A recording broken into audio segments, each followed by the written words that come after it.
बहुत पुरानी बात है, जब चंद्रपुर राज्य एक विशाल और रहस्यमयी पर्वतीय क्षेत्र से घिरा हुआ था।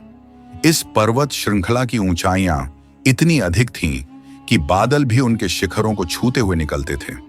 यह क्षेत्र केवल पक्षियों और जंगली प्राणियों का घर नहीं था, बल्कि इसमें प्राचीन जादू, छिपे हुए रहस्य और अनमोल रत्न भी छिपे हुए थे। इस पर्वतीय क्षेत्र की तलहटी में बसा था चंद्रपुर राज्य, जिसका शासन महाराज विक्रम सिंह करते थे। विक्रम सिंह एक साहसी, निष्पक्ष और दूरदृष्टि वाले राजा थे। उनका किला पर्वत की चोटी पर स्थित था, जहां से पूरे राज्य की निगरानी की जा सकती थी। किले की दीवारें मजबूत पत्थरों से बनी थीं, जो चांदी के काम और प्राचीन मूर्तियों से सजी हुई थीं।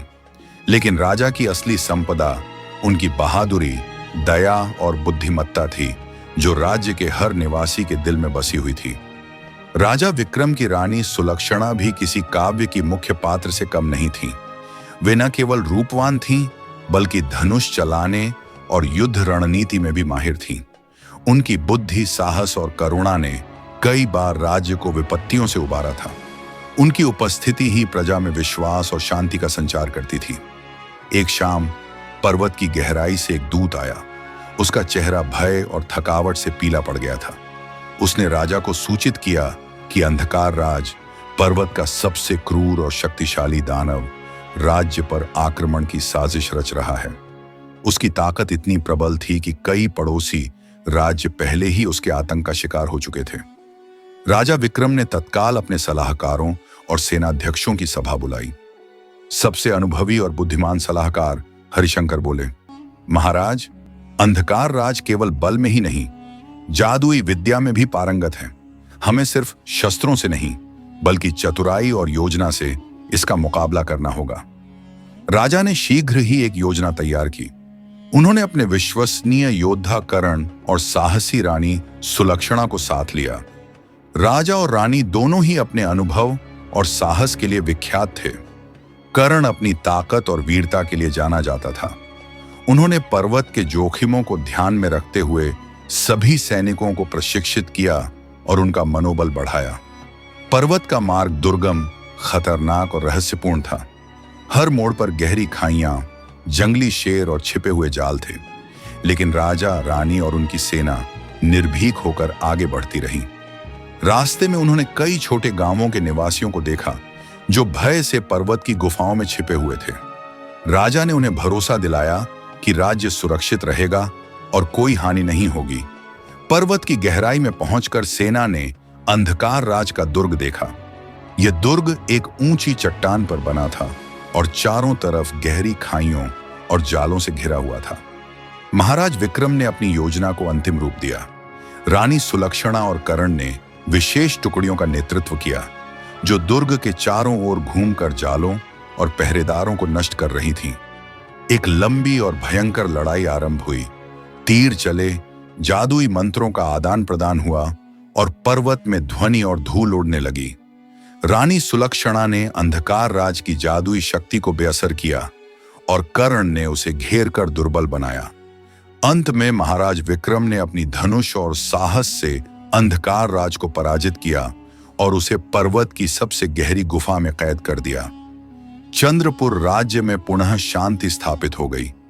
राजा और रानी ने पर्वत की सुरक्षा के लिए गांवों में चौकियां स्थापित की और पर्वतीय प्राणियों के लिए सुरक्षित आश्रय बनाए। उनके साहस और निष्पक्षता की कथाएं पर्वत और राज्य के हर हिस्से में फैल गईं। समय गुजरता गया और राजा विक्रम तथा रानी सुलक्षणा की कहानी पर्वत के बच्चों और गांव वालों तक पहुंच गई। लोग उनकी वीरता और न्यायप्रियता का उदाहरण देने लगे। पर्वत और राज्य मिलकर हर संकट का सामना करने में सक्षम हो गए। लेकिन पर्वतीय क्षेत्र के रहस्य यहीं समाप्त नहीं हुए। कुछ लोग कहते थे कि पर्वत में छिपा हुआ अनमोल खजाना और प्राचीन ऊर्जा अभी भी विद्यमान है। राजा विक्रम और रानी सुलक्षणा ने इसे ढूंढने और संरक्षित करने का प्रण लिया। उन्होंने एक नई टीम गठित की, जिसमें कुछ कुशल योद्धा और विद्वान शामिल थे। पर्वत के नए पथों, छिपी गुफाओं और रहस्यमयी झीलों की खोज प्रारंभ हुई। कई बार उन्हें जादुई प्राणी और विचित्र जीव मिले, लेकिन उनकी बहादुरी, विवेक और एकजुटता ने उन्हें हर खतरे से बचाया। समय के साथ यह टीम और अधिक साहसी बन गई। राजा विक्रम और रानी सुलक्षणा ने राज्य में न्याय, शांति और समृद्धि फैलाई। पर्वत के हर कोने में उनका नाम आदर से लिया जाने लगा। उनके साहस, धैर्य और बुद्धिमत्ता की कथाएं पीढ़ी दर पीढ़ी सुनाई जाती रहीं। खोज के दौरान टीम ने एक अद्भुत गुफा पाई। गुफा की दीवारों पर प्राचीन शिलाचित्र थे जो पर्वत और राज्य के इतिहास को चित्रित करते थे। इन चित्रों में यह भी दर्शाया गया था कि अंधकार राज के पूर्वज भी पर्वत पर शासन करते थे और उनके पास शक्तिशाली जादुई क्रिस्टल थे। महाराज और रानी ने निर्णय लिया कि ये क्रिस्टल राज्य की रक्षा के लिए सुरक्षित रखे जाएं। उन्होंने इन्हें एक गुप्त स्थान पर रखा जिसकी जानकारी केवल विश्वसनीय व्यक्तियों को थी। समय व्यतीत होता गया और राजा विक्रम तथा रानी सुलक्षणा की ख्याति और बढ़ गई। उनका राज्य अन्य राज्यों के लिए आदर्श बन गया। लोग उनकी वीरता और न्यायप्रियता की कहानियां सुनकर अपने जीवन में भी साहस और न्याय का अनुसरण करने लगे। पर्वत में कई नई घटनाएं घटीं। रहस्यमयी झीलें, जादुई प्राणियों से मुठभेड़ और छिपे हुए खजाने। एक बार टीम को एक जादुई वृक्ष मिला जो हर वर्ष केवल एक रात्रि में फल देता था। उस फल को ग्रहण करने से व्यक्ति में अपार शक्ति और ज्ञान आ जाता था। राजा विक्रम ने इसे केवल उन लोगों को प्रदान किया जो राज्य की सेवा और सुरक्षा में समर्पित थे। इसके अतिरिक्त पर्वत में निवास करने वाले लोगों और प्राणियों के बीच शांति स्थापित करने के लिए रानी सुलक्षणा ने समझौते और नियम बनाए। उन्होंने सुनिश्चित किया कि पर्वत और मानव राज्य एक दूसरे के साथ सहयोग से जीवन व्यतीत करें।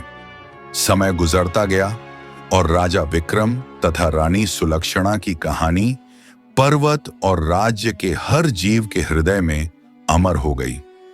उनके साहस और न्यायप्रियता की कथाएं पीढ़ियों तक सुनाई गईं। पर्वतीय क्षेत्र और चंद्रपुर राज्य का यह युग साहस, बुद्धि और एकता का प्रतीक बन गया।